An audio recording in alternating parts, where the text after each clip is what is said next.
Dans les sombres ombres du IXe siècle, quand la vie pouvait s'éteindre en un instant et que la souffrance était aussi commune que l'air que l'on respirait, un enfant vint au monde. Son nom était Alfred. Dès le début, son destin fut enlacé avec la douleur. En 849, dans les salles royales de Wantage, Alfred naquit, le plus jeune fils du roi d'Elwulf. Mais, contrairement à ses frères forts, robustes, forgés pour la guerre, le corps d'Alfred semblait fragile, comme trop finement sculpté pour l'âge brutal dans lequel il venait de naître. C'était une époque où les royaumes anglo-saxons tremblaient sous les voiles noirs des envahisseurs vikings. Leurs dracars fendaient les brumes matinales comme des lames, apportant le feu, la terreur et la ruine. Et même lorsque les épées se taisaient, la mort rôdait encore. D'étranges maladies balayaient les villages avec la même cruauté que les haches vikings. Survivre était un acte de défi. Mais la plus grande menace d'Alfred n'était pas les vikings. Ce n'était pas non plus la politique ou la trahison de la cour. Son ennemi le plus dangereux vivait en lui, son propre corps. Dès son enfance, il fut tourmenté par de soudaines vagues de douleur. Des attaques qui le laissaient plier en deux, haletant, trempé de sueur, sans aucune blessure visible pour expliquer l'agonie. Les médecins essayèrent tout ce que leur savoir primitif permettait. Saignées, herbes amères, prières murmurées. Rien ne fonctionna. Pire encore, le remède l'affaiblissait davantage. À la cour, les murmures s'élevaient comme de la fumée. Quel prince est-ce là? Maladif, pâle, faible. Comment un tel garçon pourrait-il un jour régner? Dans un âge où la force signifiait la survie, la maladie était vue comme une malédiction, un signe que les dieux avaient détourné leur regard. Et pourtant, tandis que son corps le trahissait, l'esprit d'Alfred brûlait. Il trouva du réconfort non dans les armes, mais dans les mots. Il passa de longues heures avec les moines et les scribes, à dévorer les textes latins, absorbant la connaissance comme la terre sèche absorbe la pluie. Loi, religion, histoire, il dévora tout. Quand la douleur le tenait éveillé la nuit, les parchemins devenaient ses compagnons et le savoir son refuge. Ce que d'autres considéraient comme une faiblesse allait peu à peu devenir sa plus grande force. Et pourtant, les crises ne cessèrent jamais. Sans avertissement, le jeune prince s'effondrait dans la tourmente. Aujourd'hui, les historiens pensent qu'il souffrait peut-être de la maladie de Crohn, une condition incomprise, incurable au IXe siècle. Mais à l'époque, ce n'était qu'une malédiction implacable. Alors Alfred apprit à la cacher. Il s'entraîna à dissimuler le tremblement de ses mains, à ravaler ses grimaces, à se tenir droit même lorsque la douleur lui arrachait les entrailles. Derrière ses yeux calmes, il cachait une guerre invisible. Pendant que ses frères affûtaient leurs épées, Alfred affûtait son esprit. Et peu savait que cette discipline née de la souffrance forgerait un roi comme nul autre. Les années passèrent, et la menace viking s'intensifia. Des monastères brûlèrent. Des villages entiers furent réduits en esclavage. La peur se répandit comme un incendie. Et au milieu de tout cela se tenait un jeune homme qui pouvait à peine compter sur son propre corps pour survivre à la nuit. Un soir d'hiver, on le vit, penché sur un bassin, vomissant violemment, le visage pâle comme la mort. Ses conseillers murmurèrent. S'il ne peut même pas se tenir debout, comment pourrait-il diriger? Mais Alfred se redressa. Il essuya la sueur de son front, se tint droit et affronta l'aube comme si les tourments de la nuit n'avaient jamais existé. Ce moment marqua le début d'une histoire que personne n'aurait pu prédire. Car Alfred ne combattait pas seulement les Vikings. Il se combattait lui-même. Et d'une manière ou d'une autre, il refusait de perdre. Au début de ses 20 ans, l'Angleterre s'enfonçait dans le chaos. Les bandes vikings déferlaient sur les côtes, leurs navires déversant des guerriers comme des vagues noires de mort. Le Wessex, dernier vrai bastion saxon, se trouvait au bord de l'effondrement. Et au centre de tout cela, un prince maladif. À 22 ans, Alfred avait enduré des années d'agonie. Ses crises le frappaient encore sans prévenir, des déchirements de douleur qui le laissaient à bout de souffle, parfois incapable de se tenir debout. Mais le destin n'offrait aucune pitié. En 871, alors que le futur du Wessex tenait à un fil, Alfred fut appelé à commander. Les Danois avaient rassemblé une armée immense. S'il passait, le Wessex disparaîtrait de l'histoire. La nuit avant la bataille d'Ashdown, on vit le jeune prince plié en deux dans sa tente, vomissant dans un bassin, son corps secoué par l'agonie. Ses conseillers murmuraient. Il ne peut pas diriger. Pas dans cet état. Pas demain. Mais à l'aube, Alfred se leva. Pâle, tremblant, le visage marqué par la douleur, mais ses yeux brûlaient d'un feu que nul ne pouvait nier. Il enfourcha son cheval, leva son épée et mena ses hommes. Les Saxons, voyant leur prince refuser de céder, sentirent leur courage se rallumer. La bataille fut brutale. Les Danois avançaient avec confiance, certains de leur nombre. Mais Alfred combattit non seulement avec son épée, mais avec un esprit aiguisé par des années de souffrance. Il manœuvra ses troupes avec une précision implacable, exploitant des failles que l'ennemi ne soupçonnait pas. À la fin de la journée, l'impensable s'était produit. Les Vikings avaient rompu. Les Saxons étaient restés debout. Et au cœur de cette victoire se trouvait Alfred, frêle de corps, mais inébranlable d'esprit. La nouvelle se répandit dans les royaumes. La preuve que la grandeur pouvait naître des vaisseaux les plus improbables.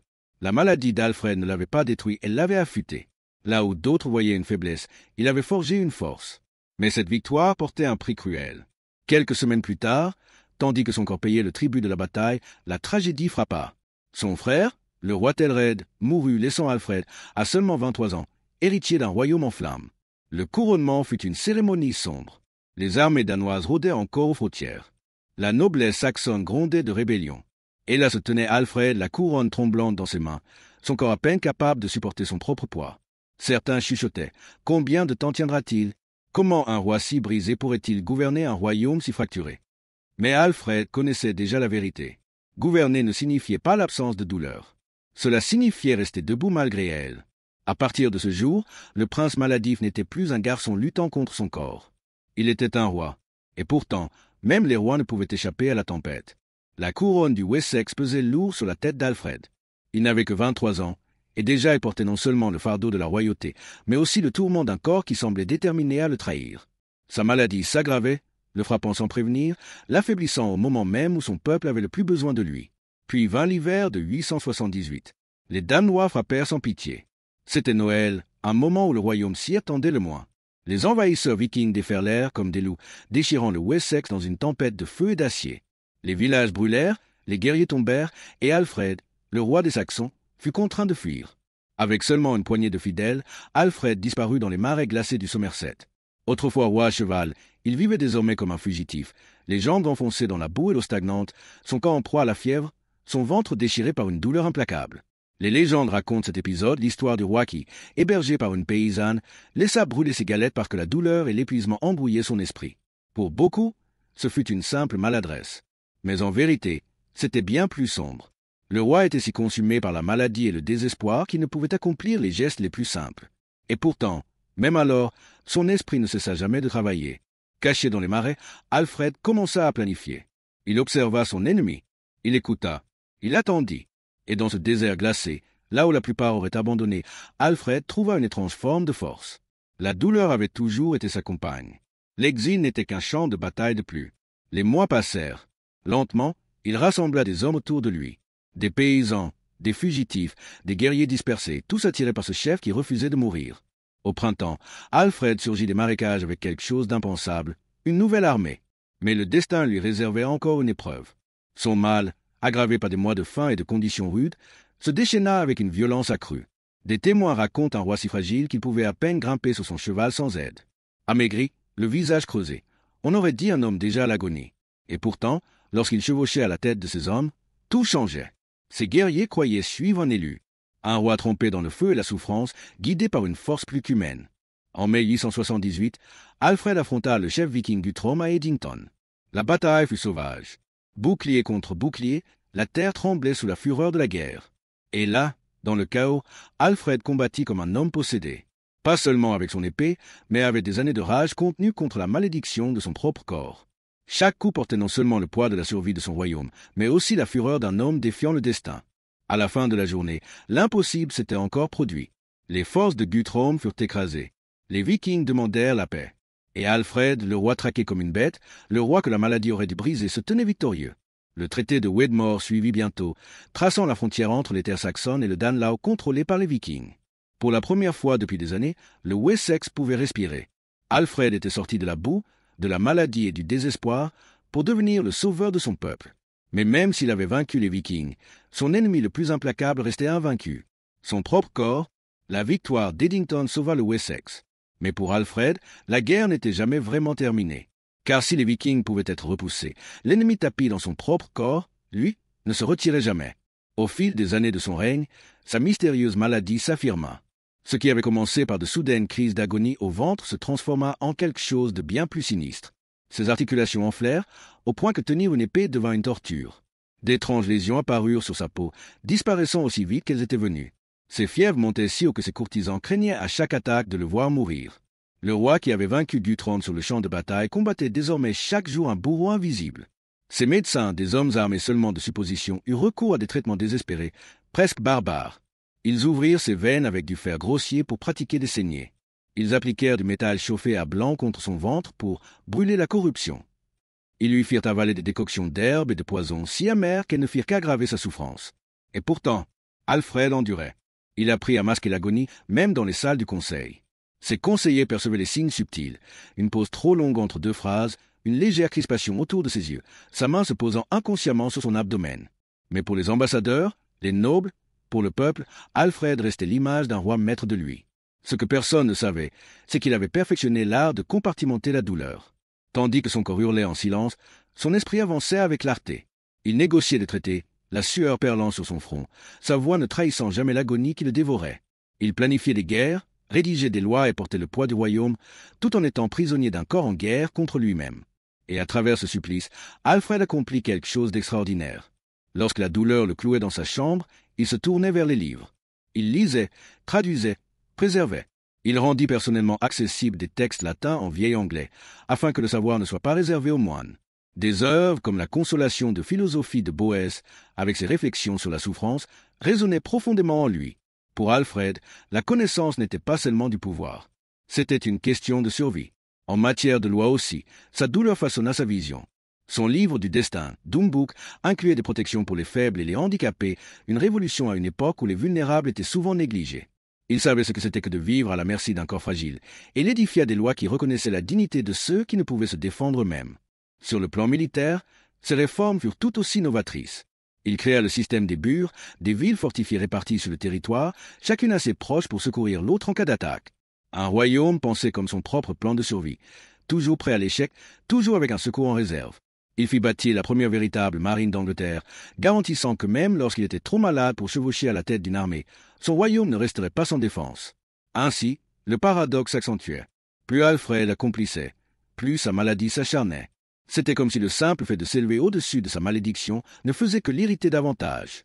Chaque triomphe, chaque loi, chaque victoire culturelle était suivie de nuits de souffrance si intenses que même les guerriers endurcis pleuraient de voir leur roi endurer pareille torture. Mais Alfred ne céda jamais.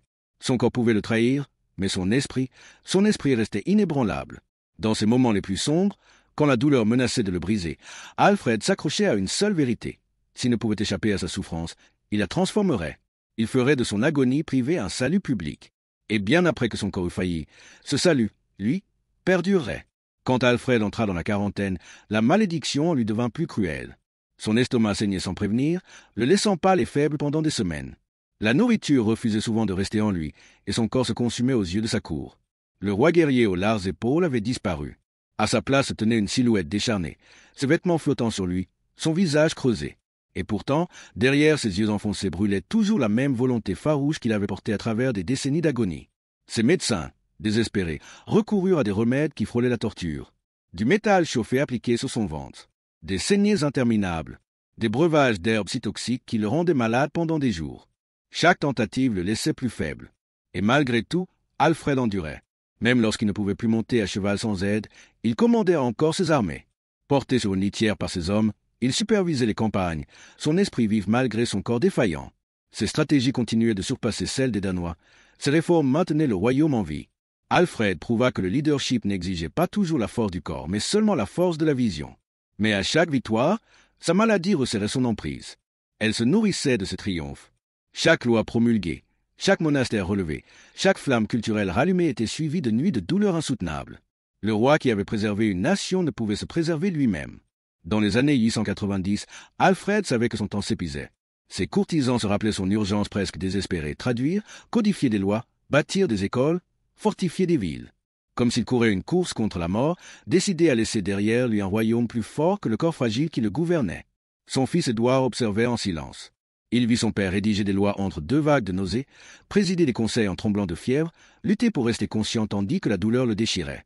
C'était une leçon de royauté qu'aucun maître n'aurait pu donner, une leçon d'endurance. Puis vint l'automne 899. La force d'Alfred commença enfin à s'effondrer. Son corps, autrefois capable de se relever entre deux crises, ne le fit plus. La maladie progressa comme une marée impossible à contenir. La fièvre le dévora. Nuit après nuit, il dériva entre délire et conscience, murmurant des souvenirs de batailles contre les Vikings, de traductions inachevées du royaume qu'il allait bientôt quitter. Même les guerriers endurcis, habitués à voir des hommes tomber au combat, ne purent supporter la vision de leur roi se tordant de douleur. Les chambres royales devinrent un théâtre de souffrance qu'aucune épée ne pouvait vaincre. Et pourtant, même alors, Alfred ne céda pas. Entre deux crises, il dicta des lettres, donna des conseils, transmit ses dernières instructions à son fils. Des témoins racontèrent comment il serra la main d'Édouard avec une force inattendue, comme s'il voulait insuffler sa détermination à la génération suivante. Le 26 octobre 899, Alfred le Grand rendit son dernier souffle. Son corps avait perdu la guerre, mais son esprit resta invaincu. Il avait régné près de 3 décennies. Il avait affronté les Vikings, les rébellions et une maladie qui aurait dû le détruire depuis longtemps. Et pourtant, par la seule force de sa volonté, il avait remodelé l'Angleterre.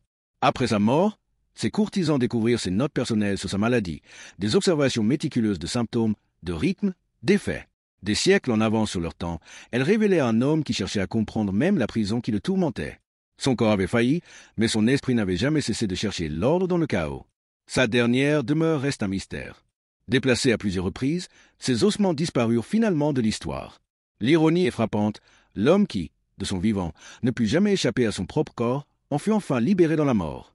Mais le véritable héritage d'Alfred ne fut jamais son corps. Ce fut le royaume qu'il bâtit, ses lois, sa marine, ses écoles, ses traductions, sa vision. Un homme chroniquement malade, qui aurait dû être appelé comme faible, devint au contraire un symbole de résilience. Car Alfred avait prouvé une vérité intemporelle, que la grandeur n'est pas l'absence de souffrance. C'est la capacité de s'élever malgré elle. Le roi qui ne pouvait échapper à sa propre chair remodela toute une civilisation. Sa maladie, son tourment, sa douleur, il devint le creuset qui forgea un souverain que l'histoire retint comme le grand. Et plus de 1000 ans plus tard, son histoire murmure encore à travers le temps, que la force peut naître de la faiblesse, et que parfois, les corps les plus brisés abritent les esprits les plus indestructibles.